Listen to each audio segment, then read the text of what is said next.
Hello, good morning. പിന്നെ എഴുന്നേറ്റ് ഇതന്നെ രാവിലെ എവിടെ പോയി? നമ്മുടെ സാറ്റർഡേ മാർക്കറ്റിൽ പോയോ? ഓ, കൊള്ളാലോ. ഏതൊക്കെയാ മീന്?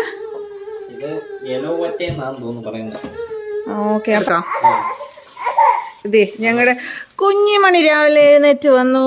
ഹലോ, ഗുഡ് മോർണിംഗ് ആൻഡപ്പാ. ഓക്കെ. ഓ, എനിക്ക് വയ്യ.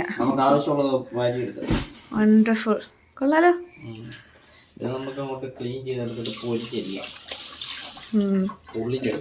പൊള്ളിക്കാനാണോ? ഓ, എനിക്ക് വയ്യ. തകർക്കും.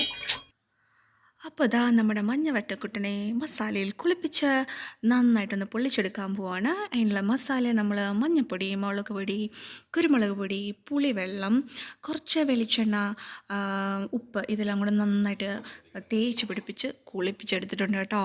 അതിന് ശേഷം നല്ലൊരു ഫോയിൽ പേപ്പറിൽ നമ്മൾ പൊതിഞ്ഞ് കുറച്ച് നേരം ഒന്ന് റെസ്റ്റ് ചെയ്യാൻ വേണ്ടി വെക്കാം. നന്നായിട്ടൊന്ന് മസാലയൊക്കെ പിടിക്കട്ടെ. അരപ്പിന് വേണ്ടി നമ്മൾ എന്തൊക്കെയാണ് ചെയ്യുന്നതെന്ന് ചോദിച്ചാൽ കൊച്ചുള്ളി, മുളക് പൊടി, മഞ്ഞൾപ്പൊടി, കരിയാപ്പില ഇതെല്ലാം നന്നായിട്ട് അരച്ച് പേസ്റ്റാക്കി എടുത്തിട്ടുണ്ട്. ഉപ്പൊക്കെ ചേർത്തിട്ടുണ്ട് കേട്ടോ അതിനകത്ത്. മീൻ വായിൽ നമ്മുടേത് ആ മീൻ ചട്ടി കിടന്ന് അതിൻ്റെ വാലെ പിടിച്ച് അങ്ങോട്ടും ഇങ്ങോട്ടും നമ്മൾ അറഞ്ചം തിരിച്ചിട്ട് ചെറുതായിട്ടൊന്ന് വറുത്തെടുക്കുകയാണ്. ഒത്തിരി ഒന്നും നമുക്ക് വറക്കണ്ട, കാര്യം നമ്മൾ പൊള്ളിക്കാൻ വേണ്ടി പോവല്ലേ. ഞങ്ങളുടെ പാനിനകത്തൊന്നും ഒതുങ്ങുന്നില്ലായിരുന്നു. പിന്നെ ഒരു വിധത്തിൽ നമ്മൾ തിരിച്ചരിച്ചിട്ട് അടച്ചു വെച്ച് നന്നായിട്ട് സ്ലോ കുക്ക് ചെയ്തെടുത്തു. അതിനുശേഷം ബാക്കി ഗ്രേവിയുടെ പരിപാടികൾ ചെയ്യുകയാണ്. സവോളയൊക്കെ അരിഞ്ഞ് കരിയാപ്പിലയും സവോളയൊക്കെ മീൻ വറുത്ത എണ്ണയ്ക്കകത്തോട്ടിട്ട് നമ്മൾ നന്നായിട്ട് വഴറ്റിയെടുത്തു. ഉപ്പ് ചേർത്തിട്ടുണ്ട്. അതിനകത്തോട്ട് നമ്മൾ നമ്മുടെ മസാലകളായ കുറച്ച് മുളക് പൊടി, മഞ്ഞൾപ്പൊടിയും കുരുമുളക് പൊടിയൊക്കെ ഇട്ടു. അതിനുശേഷം നമ്മൾ ചേർക്കുന്ന വേറെ ഇൻഗ്രീഡിയൻ്റാണ് നമ്മുടെ തക്കാളിക്ക. അത് നമുക്ക് പുളിക്ക് വേണ്ടിയാട്ടോ. പിന്നെ അതിൻ്റെ കൂടെ നമ്മൾ പുളി വെള്ളം ഒഴിക്കുന്നുണ്ട്. അതുപോലെ തന്നെ മുമ്പേ പേസ്റ്റാക്കിയ നമ്മുടെ ഗ്രേവി ഇതിലേക്ക് ചേർത്തു. നമ്മുടെ വറ്റക്കുട്ടൻ ഇങ്ങനെ വറുത്ത് റെഡിയായി മസാലയ്ക്കകത്ത് വീണ്ടും കുളിക്കാനായിട്ട് തയ്യാറായിരിക്കുന്നു. എന്താ ചെയ്യാനാ, അതിൻ്റെ വാലൊക്കെ ഞങ്ങൾ പിടിച്ചും തിരിച്ചും മറിച്ച് കിട്ടിയ കൂട്ടത്തിൽ വാലടന്ന് പോയി. എന്നാലും ഞങ്ങൾ ഒരു വിധത്തിലൊക്കെ സെറ്റ് ചെയ്തെടുത്തു. ഇലയിലേക്ക് നമ്മുടെ ഗ്രേവി നമ്മളിങ്ങനെ നിരത്തുകയാണ്. നല്ലൊരു മണവും ഒക്കെ ഇപ്പോഴത്തന്നെ വരുന്നുണ്ട്. എന്തായാലും നോക്കാം എങ്ങനെയുണ്ടാവുമെന്ന്.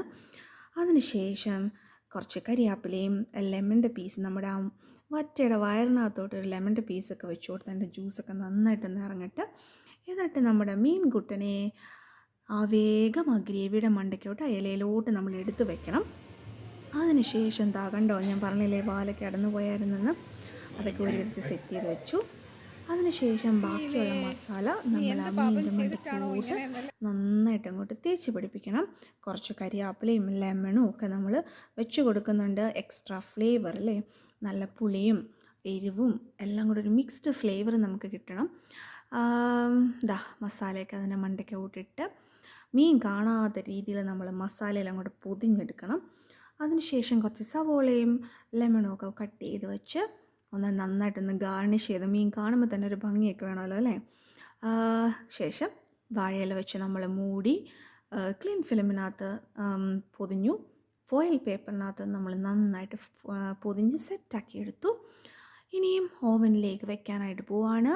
നമ്മുടെ ഓവൻ സെറ്റ് ചെയ്തിരിക്കുന്നത് 155 ഡിഗ്രിയിൽ നമ്മളൊരു 20-21 മിനിറ്റ്സ് ഒക്കെയാണ് വെച്ചേക്കുന്നത്. അതിനിടയ്ക്ക് നമ്മളൊന്ന് ഇടയ്ക്കൊന്ന് തിരിച്ചൊക്കെ നോക്കിയായിരുന്നു. അപ്പോൾ ഫൈനലി അവസാനം ഒരു അരമണിക്കൂറൊക്കെ ആയപ്പോഴത്തേക്ക് നമ്മുടെ മീൻ പൊള്ളിച്ചത് റെഡി മണി സെറ്റായിട്ട് നമ്മുടെ കയ്യിലോട്ട് കിട്ടിയിട്ടുണ്ട്. ഇനിയാണ് അൺഡ്രസ്സിങ് പരിപാടി. നമ്മുടെ ഫോയിലൊക്കെ എത്ര ഫോയിൽ ഉണ്ടായിരുന്നെന്ന് അറിയോ? 2-3 ഫോയിലിനകത്താണ് പൊതിഞ്ഞിരുന്നത്. ഫോയിലൊക്കെ അങ്ങോട്ട് അഴിച്ചപ്പോൾ ഒരു രക്ഷയില്ലാത്ത മണമായിരുന്നു കേട്ടോ. അതിനകത്തുനിന്ന് ആ ഗ്രേവിയൊക്കെ അങ്ങോട്ട് നന്നായിട്ട് പിടിച്ച് ഇലയൊക്കെ വാടി വന്നതിൻ്റെയൊക്കെ ഒരു നല്ല സ്മെല്ല്. നാടിനെ ശരിക്കും മിസ് ചെയ്തൊരു മൊമെൻ്റാണ് കേട്ടോ. എന്തായാലും ഈ മീൻ ഞാൻ കൊടുക്കാൻ പോകുന്നത് എൻ്റെ മീൻ കൊതിച്ചയായ നാത്തൂൻസിനാട്ടോ. ഓക്കെ, ഇതാട്ടോ വിജയ്ക്ക് സ്പെഷ്യലായിട്ട് ഉണ്ടാക്കിയ സാധനം. ഇങ്ങനെ അവിടെ ഒരു കരിയാപ്പിലൊക്കെ വെച്ച് ഞങ്ങളിങ്ങനെ സെറ്റ് ചെയ്ത്. ഇത് വേണോ? അത് പിഴിഞ്ഞിട്ട് ഓക്കെ പിഴിഞ്ഞുതരാം. അപ്പം ഒരു ലെമൺ ഇതിൻ്റെ വെള്ളം കൂടെ നിൽക്കുന്ന പിഴിഞ്ഞേക്കാം. മണം എങ്ങനെയുണ്ട്? നല്ല സ്മെല്ല് വരുന്നുണ്ട്. കഴിച്ച് നോക്കിയിട്ട് പറയാം. ഓക്കെ, കുറച്ച് സവോളയൊക്കെ മാറ്റി വെച്ചിട്ട് ഇതൊക്കെ ടേസ്റ്റ് ചെയ്യുമ്പോഴേ ഇവിടെ ഭയങ്കര മീൻ കൊതിച്ച കേട്ടോ. ഒന്നും കിട്ടിയില്ലെങ്കിലും ചോറും മീനൊക്കെ കൊടുത്താൽ സോള വേണം. ഓക്കെ, അപ്പം ഞാൻ എൻ്റെ നാത്തൂന് വേണ്ടി ഉണ്ടാക്കിയ സ്പെഷ്യൽ മീൻ പൊള്ളിച്ചത്. ഇത് മഞ്ഞ പറ്റിയല്ലേ മീൻ? എങ്ങനെയുണ്ട്? ഓക്കെ, അടിപൊളി. അപ്പോൾ എൻജോയ്. ഓക്കെ, വേണോ? എല്ലാവർക്കും എടുത്തോളൂ. ഓ, എൻ്റെ മക്കളെ നല്ല സൂപ്പർ റെസിപ്പി ആയിരുന്നു. നന്നായിട്ട് എല്ലാവരും എൻജോയ് ചെയ്ത് കഴിച്ചു. ഒരു മീനിൻ്റെ ഒരു ഇച്ചിരി പോലും ബാക്കി വെക്കാതെ എല്ലാവരും അറ്റാക്ക് ചെയ്തു കേട്ടോ. ഞങ്ങൾ ചപ്പാത്തിയുടെ കൂടെ കഴിച്ചത്. ചപ്പാത്തിക്കും ചോറിനും അപ്പത്തിനൊക്കെ നല്ലൊരു കോമ്പിനേഷനാണ്. എല്ലാവരും ട്രൈ ചെയ്ത് നോക്കണം. എന്നിട്ട് കമൻസ് അറിയിക്കണം കേട്ടോ എങ്ങനെയുണ്ടെന്ന്. സോ ഇതുപോലത്തെ നല്ല നല്ല വീഡിയോസ് നിങ്ങൾക്ക് കാണുന്നതിനായിട്ട് ചാനൽ സബ്സ്ക്രൈബ് ചെയ്യുക, ലൈക്ക് ചെയ്യുക, കമൻറ്റ് ചെയ്യുക. അപ്പോൾ ഇന്നത്തേക്ക് bye bye. See you all, love you all.